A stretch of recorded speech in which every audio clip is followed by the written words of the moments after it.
Hello everyone, welcome to Career Hub Assam. আজি আমি কথা পাতিম যেটো SBI ৰিক্ৰুটমেন্ট ওলাইছে প্ৰফেশনাল অফিচাৰৰ 2019 ৰিসেন্ট ৰিক্ৰুটমেন্ট ওলাইছে পোষ্ট আছে তোমাৰ 2000 টা তো আমি চাম আজি কাৰ কেনেকে কোন ৰিজাৰ্ভেশন কিমান আছে এপ্লাইং ফিজ কিমান হ'ব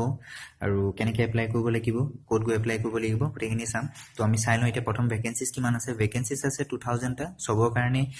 ৰিজাৰ্ভেশন আছে OBC ST SC সবৰ কাৰণে ৰিজাৰ্ভেশন আছে তোমালোকে চাইছে তো সবে এপ্লাই কৰিব পাৰিব ভ্যাকেন্সি হিচাপত এপ্লাই কৰিব ভেৰি ইজি হয় তো ভ্যাকেন্সিজ আমি চাই ললো এতিয়া আমি চাম কি লাষ্ট ডেট কি হয় আৰু এপ্লাইং ডেট কোনটো হয় এটো চাই লওঁ লাষ্ট ডেট তোমাৰ পৰিছে 22/4/2019 এপ্লাইং এতিয়া হৈ আছে ৰিসেন্টলি অফিশিয়াল এপ্লাইং হৈ আছে সবে এপ্লাই কৰিব পাৰিব ডাইৰেক্টলি লিংক মই ডেসক্ৰিপচনত দি থৈছো তাত গৈ কিনে এপ্লাই কৰিব পাৰিবা এপ্লাইং ফিজ বেছি নাই লব 125 লৈছে ফৰ ST SC PWD জেনেৰেলৰ কাৰণে 750 চাৰ্জ পৰিব এপ্লিকেশন ফি আৰু এপ্লাইং লিংক মই তলত দি থৈছো ডেসক্ৰিপচনৰ লগতে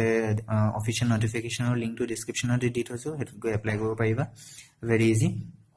আৰু কিছুমান কথা আছে কৈ দিছো যেনেকে এক্সাম তো জানাই ফেজ 2 থাকিব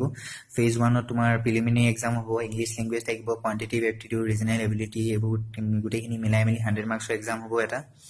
1 আৱাৰ এক্সাম তো নেক্সট আৰু এটা ফেজ থাকিব ফেজ 2 ত কি থাকিব মই কৈ দিছো হেতু মেইন এক্সাম হ'ব